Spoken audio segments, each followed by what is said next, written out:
Salut à tous, c'est Vince et aujourd'hui on se retrouve dans une nouvelle vidéo et plus précisément une nouvelle vidéo de ma série d'analyse de mes photos, de mon propre travail finalement, pour vous montrer un petit peu les coulisses, les backstage et pour vous montrer la méthodologie de pensée en termes de réalisation, en termes de retouche et en termes de composition. Alors on se lance tout de suite avec une photo que j'ai réalisée il y a quelques mois maintenant puisque c'était au début de l'été avec la comédienne Fleur Mon Haroul, qui voilà, fait partie d'une compagnie de théâtre, etc. Et d'ailleurs, j'ai fait une interview d'elle, donc vous en saurez bientôt un peu plus. Fleur, on a fait plusieurs photos qui étaient sympathiques. Aujourd'hui, je vais vous présenter celle-ci. Alors, on va tout de suite aller dans Lightroom pour vous montrer le départ, puisque là, on voit, ça se voit d'ailleurs que ça a été retouché, en tout cas au niveau de la colorimétrie surtout. Et voici donc l'image de départ, beaucoup plus terne, beaucoup plus neutre, beaucoup plus qui correspondrait beaucoup plus à la réalité finalement un petit peu. De toute façon voilà, c'est l'image que nous délivrent les boîtiers numériques, c'est des images qui sont ternes et neutres puisqu'elles sont destinées en fait à être retouchées par la suite.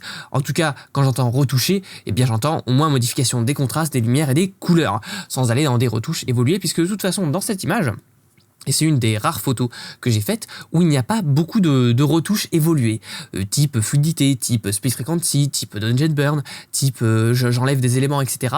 Et c'est une image aussi où j'ai voulu me prendre un petit peu moins la tête finalement que mes autres photos, où j'ai voulu, voilà, notamment essayer de résoudre mon problème avec les cheveux, les petits cheveux qui partent partout ici. On voit que finalement que dans la retouche, on a enlevé les principaux ici qui se baladaient par là, ceux-là aussi, mais ça s'arrête là, quoi. Voilà, on a gardé quand même un certain naturel. J'avais envie d'expérimenter ça, d'essayer de garder des cheveux un petit peu partout, donc ça c'était intéressant. Pareil, j'ai essayé de garder des éléments du décor, des aberrations dans les ombres, dans les taches de lumière.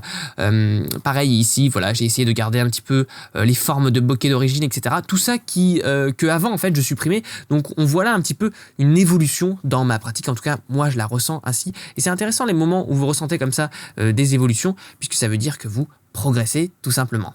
Alors sur cette image ensuite pour vous parler des exifs, donc ça a été réalisé cette fois-ci au 5D3 avec mon 50 mm Canon 1.8, toujours le fameux à 1/1250e de vitesse, à f2.2 et à ISO 320. Voilà un petit peu pour les réglages. Pourquoi f2.2? Pourquoi ce chiffre en particulier? Parce que j'ai remarqué que f2.2 ça fait un très beau flou d'arrière-plan tout de même, hein. C'est pas f1.4 mais c'est f2.2, c'est intéressant.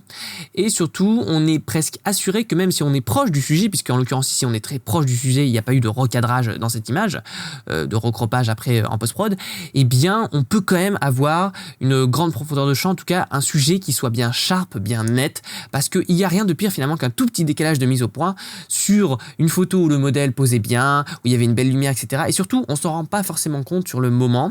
C'est pour ça que f2.2 c'est une sorte de sécurité. Parce que sur le moment, quand on check en fait sur le boîtier, sur le petit écran là, voir si la photo est nette ou pas, si on zoome pas à 100%, parfois il y a plein de photos comme ça que j'ai ratées parce que je croyais qu'elles étaient bonnes sur le moment pendant le shooting, et quand je reviens après sur l'ordi que j'ouvre mes photos, etc. et je découvre en fait que ah non, elles étaient un tout petit peu floues mais suffisamment pour que ça soit chiant et que ça perturbe la lecture de l'image, et du coup c'est très décevant à ce moment-là quand on découvre tout ça.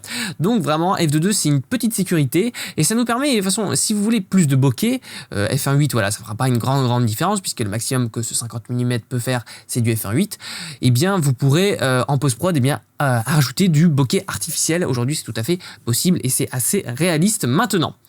Donc voilà un petit peu pour les exifs. Qu'est-ce que j'aurais pu améliorer dans l'exposition encore, puisqu'on parle de la technique de cette photo? J'aurais pu bien sûr sous-exposer un peu cette image. On voit ici que les ombres et les taches de lumière se mêlent d'une manière assez agréable, ce qui veut dire que ce n'est pas trop agressif, que c'est pas trop surex. D'ailleurs on le voit dans l'histogramme, qu'on n'a pas vraiment de valeur extrême dans le blanc. Là non plus, là on arrive à percevoir une sorte de décor. Pour ceux qui voulaient savoir où c'était à côté du parc de la Villette tout simplement.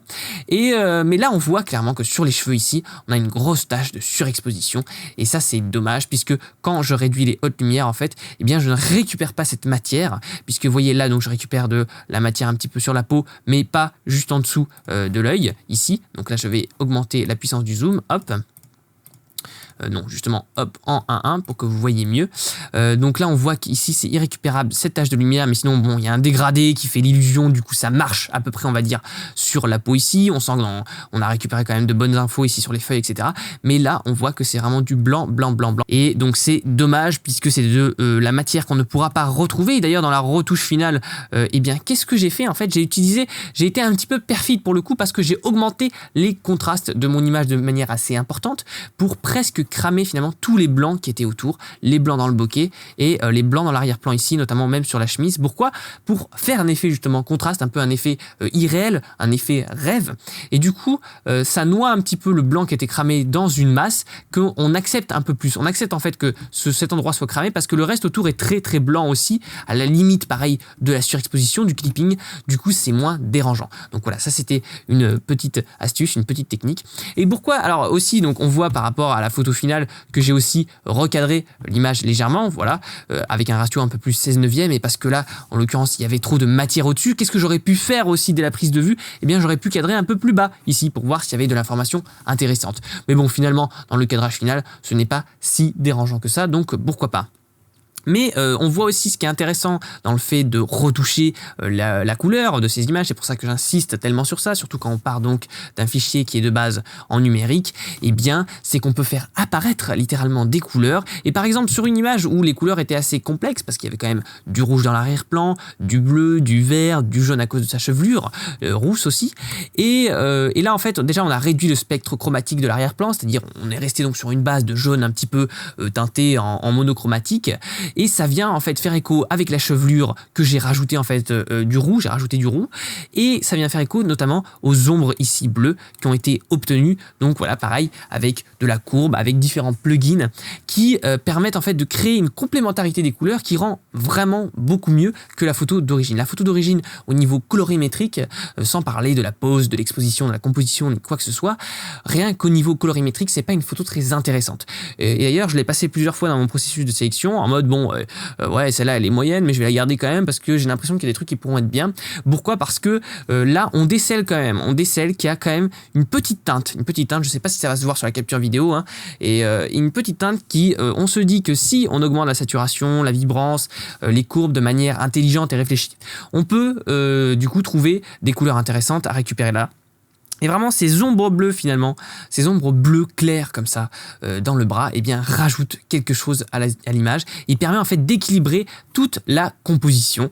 Et donc là, la passe de couleur a littéralement sauvé cette photo, on peut le dire. Ensuite, en termes de réalisation, c'est un moment du shooting qui était déjà bien avancé. On avait déjà fait pas mal de photos finalement. Et donc voilà, on commençait du coup plus à se connaître puisqu'au départ, avec Fleur, on se connaissait pas. On s'est rencontrés donc pour la première fois sur le shooting.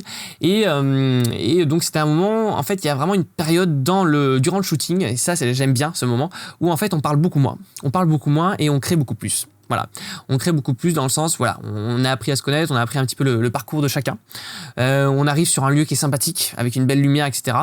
Et après, au photographe de trouver des cadres intéressants et des lumières intéressantes. Et au modèle, après, de se placer aussi et d'improviser en fonction du placement du photographe. Voilà. Et il y a une interaction qui va se créer, une sorte de jeu qui est vraiment intéressant d'exploiter, qui est vraiment intéressant de travailler et qu'il ne faut surtout pas briser. C'est pour ça que ce genre de moment, eh bien, il faut mettre absolument vos portables en mode avion. Il faut vraiment voilà, que vous soyez pas dérangé de l'extérieur. C'est encore mieux quand il y a des gens qui passent pas, parce que à chaque fois qu'il y a quelqu'un qui passe, finalement, il va y avoir un regard supplémentaire, une tension qui va se créer entre la modèle et vous. Si vous n'êtes pas habitué, si vous n'avez pas l'habitude de faire des photos en extérieur, et pareil, si la modèle elle est débutante, eh bien, vous allez ressentir une sorte de gêne qui est naturelle d'ailleurs. Hein. Mais du coup, ça va casser un petit peu ce moment précieux, puisqu'il peut donner de très belles images. Et en fait, c'est pas, vous n'êtes pas obligé à ce moment-là de diriger le modèle, ou peut-être juste quelques mots qui vont dire juste ta main un peu plus à droite, ta main un peu plus à gauche, mais pas, disons, des directions générales, des directions très précises, et laisser vraiment le modèle improviser avec le décor.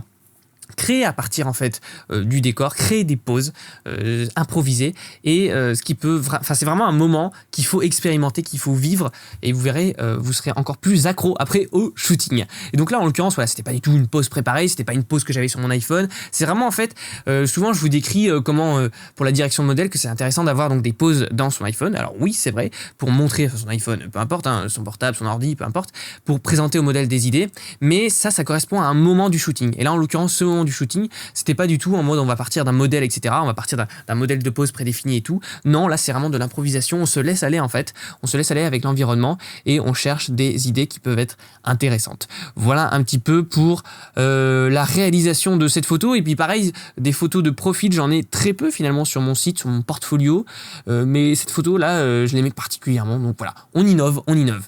Voilà, j'espère que cette vidéo vous aura plu, que vous aurez appris des choses intéressantes, encore une fois. N'oubliez pas avant de partir que vous pouvez télécharger gratuitement mon livre « Comment devenir un meilleur photographe » en PDF dans la description, qui donne plein d'astuces pour s'améliorer et améliorer la qualité de ces images. Et puis nous, on se retrouve très vite pour de prochaines aventures. Salut à tous!